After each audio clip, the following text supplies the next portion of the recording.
Sophie Robert, bonjour. Bonjour. Vous êtes réalisatrice. Vous aviez fait un documentaire, Le mur, la psychanalyse à l'épreuve de l'autisme. Et aujourd'hui, deuxième volet de votre travail sur la psychanalyse française qui s'appelle Le phallus et le néant. C'est en salle le 16 janvier prochain. Vous avez rencontré 18 psychanalystes freudiens et lacaniens orthodoxes pour décrypter avec eux leur vision de la sexualité. Le moins qu'on puisse dire, c'est que le résultat est absolument stupéfiant. La femme n'existe pas. Il n'y a que du masculin dans l'inconscient. Seule la perversion permettrait le rapport sexuel. Ce sont quelques-uns des propos tenus lors de ces entretiens. Déjà, c'est parti d'où ce projet quand même ? C'est la poursuite de mon travail de décryptage de la théorie et de la pratique des psychanalystes par la bouche des psychanalystes pour qu'on comprenne un peu ce qu'ils ont dans la tête. Parce et que pourquoi vous n'êtes pas psychanalyste, on précise bien. Pardon ? Vous n'êtes pas psychanalyste. Non, non. Ce qui distingue la psychanalyse par rapport à toutes les formes de thérapie, c'est une vision très spécifique de la sexualité. Là, vraiment, la sexualité, c'est central et mais très particulier. Les psychanalystes orthodoxes se reconnaissent entre eux comme psychanalystes à travers cette vision spécifique qui se traduit par un peu la démonisation des femmes, en fait. C'est vraiment ça. C'est vraiment une vision sexiste, viscérale, qui est motrice. C'est pas un à côté de la psychanalyse, c'est vraiment ce qui sert de fondation à toute leur théorie clinique. On regarde la bande-annonce et on en reparle. Moi, je suis en psychanalyse lourde, 3 heures par semaine. Le célèbre psychanalyste du PAF, Gérard Miller.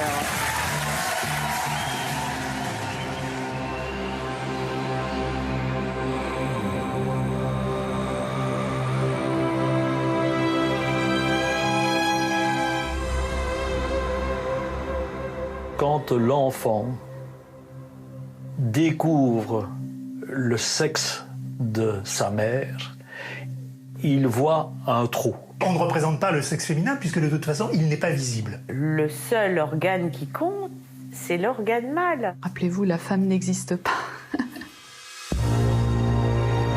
Ça suppose qu'un homme ne peut pas être attiré par le sexe d'une femme.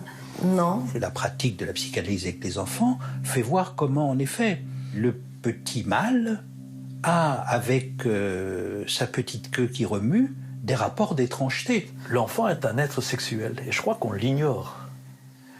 On l'ignore fortement et je crois que c'est le grand défaut peut-être de la société actuellement, c'est qu'on ne veut pas reconnaître à l'enfant cette sexualité, ces pulsions qu'il a. Le corps de la femme est phallique. À l'un la zézette et à l'autre le zizi, non. On rappelle juste que la psychanalyse, donc c'est une technique de psychothérapie qui repose effectivement sur l'association libre d'idées, en essayant d'aller vers l'inconscient pour essayer de se guérir. Et vous disiez quelque chose d'intéressant, et c'est repris effectivement, c'est l'objet de votre film, qu'un des fondements de la psychanalyse, effectivement, c'est sur le sexuel. Vous pouvez nous en dire un peu plus ? L'idée que tout ce qui est mobilisé dans l'inconscient, c'est la sexualité, ça repose sur vraiment une vision très spécifique de la sexualité, dans lequel la femme, qui est supposée ne pas avoir de sexe, en fait, ne pas avoir de représentation de son sexe dans l'inconscient, ça c'est moteur, c'est quelque chose qui va conditionner toutes les théories psychanalytiques, leur vision de la clinique et toute leur vision de la pathologie et tout le reste. Or, la plupart de ces psychanalystes sont également des psychologues et des psychiatres, c'est-à-dire qu'ils ont un double cursus, ils font des études à l'université, mais à côté de ça, ils vont sur le divan, ils se font enseigner des théories psychanalytiques sur lesquelles il n'y a aucun regard de l'État sur ces questions, aucun regard scientifique. La plupart refusent complètement la science. J'ai interviewé des psychiatres, par exemple psychanalystes, qui me disent j'ai le diplôme de psychiatre, certes, mais c'est la psychanalyse qui compte. Le reste, je ne suis pas médecin, on s'en fiche. Et ça a des conséquences dramatiques. Leurs propos Par exemple, c'est quoi les conséquences dramatiques ?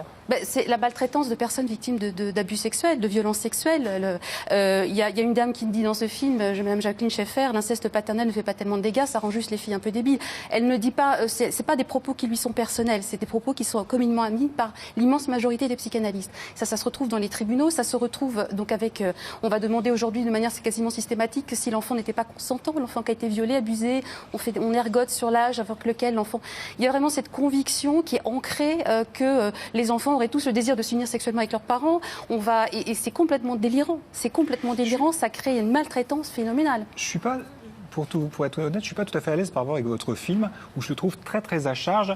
Et ce que vous venez de dire, ça m'embête un petit peu, parce que je pense qu'on peut faire une psychanalyse et aller mieux. Et j'ai l'impression que vous, effectivement, vous dites, bah non, la psychanalyse, c'est une catastrophe, ça donne des maltraitances. C'est pas tout à fait exact, quand même. Il y a des gens qui vont mieux, il y a des gens qui vont pas mieux, mais comme tous les traitements, mais il y a des gens, et beaucoup de gens, vont mieux après une psychanalyse. Il ne faut pas confondre la psychanalyse et aller voir quelqu'un pour parler de soi. Aller voir quelqu'un pour parler de soi, avoir une démarche psychothérapeutique, c'est essentiel. Je parle de la psychanalyse, c'est l'objet de votre film. Voilà, là c'est vraiment des thérapies freudo-lacaniennes orthodoxes. Oui. Il y a à peu près 10% dans mon enquête de psychanalystes qui ne sont pas d'accord avec ces théories-là. Et d'ailleurs, ce sont des psychanalystes eux-mêmes qui, au cours de mes repérages, m'ont alerté sur les dérives sectaires au sein de leur mouvement, avant même que j'en prenne conscience. Donc ils ne sont pas tous, mais malheureusement l'immense majorité ont ces convictions qui leur ont été insufflées sur le divan. Ça crée des dégâts effroyables sur des personnes victimes d'inceste, sur des personnes victimes de violences sexuelles. Il y en a 3 qui témoignent dans mon film sur ils ne sont pas crus, leur travail est minimisé, enfin leur souffrance est complètement minimisée. Il n'y a pas d'accompagnement de victimes. Il y a vraiment quelque chose qui... Et puis une vision de la femme qui est scandaleuse. Qui est motrice et qui est scandaleuse. Alors, j'entends tout à fait ce que dit Régis, mais en l'occurrence, vous n'avez pas cherché des psychanalystes qui allaient tenir des propos extrémistes. Comment vous avez fait ce casting ? J'ai travaillé pendant 4 ans de repérage, j'ai rencontré 52 psychanalystes, parce que, comme je vous l'ai dit, au départ, je me suis dit, mais j'étais tellement étonnée de ce que j'entendais que je me dis, c'est pas possible, je suis tombée par hasard sur une bande d'extrémistes. Donc j'ai vraiment cherché, et les questions se posaient, il y aurait pu y avoir un biais de sélection au départ, par hasard. Donc j'ai vraiment fait un travail très large pour avoir une représentation de la psychanalyse française. Et là-dessus de ça, j'en ai filmé 27. Et il y en a 18 plus M. Adonnaoui qui sont dans ce film. Voilà, mais j'ai cherché vraiment à avoir un panel extrêmement large en fonction des représentations de leur orientation freudienne, lacanienne ou clanienne, de leur parcours de psychologue ou de psychiatre à côté de la psychanalyse, etc. Vous avez eu des retours de leur part depuis le film ? Ils se sont vus depuis celui-ci ? Oui. Eh ben, y en a une qui n'est pas tout à fait... Madame qui dit que l'inceste paternel ne fait pas tellement de dégâts, ça rend juste les filles un peu débiles et est un petit peu inquiète, si on va dire, de ce film. Les autres, les 17 autres ont accueilli... Pas du tout. Non, les autres... Vous n'avez pas eu d'écho. Mon premier film, Le Mur, a été poursuivi en justice par 3 psychanalystes lacaniens. Il y a eu cette année de procédure. Ils ont réussi à faire censurer mon premier film pendant 2 ans. Et puis, la Cour d'appel de Douai a invalidé, les a déboutés. Et ils ont été condamnés en mars dernier à me payer 50 000 € de dommages et intérêts pour procédure abusive.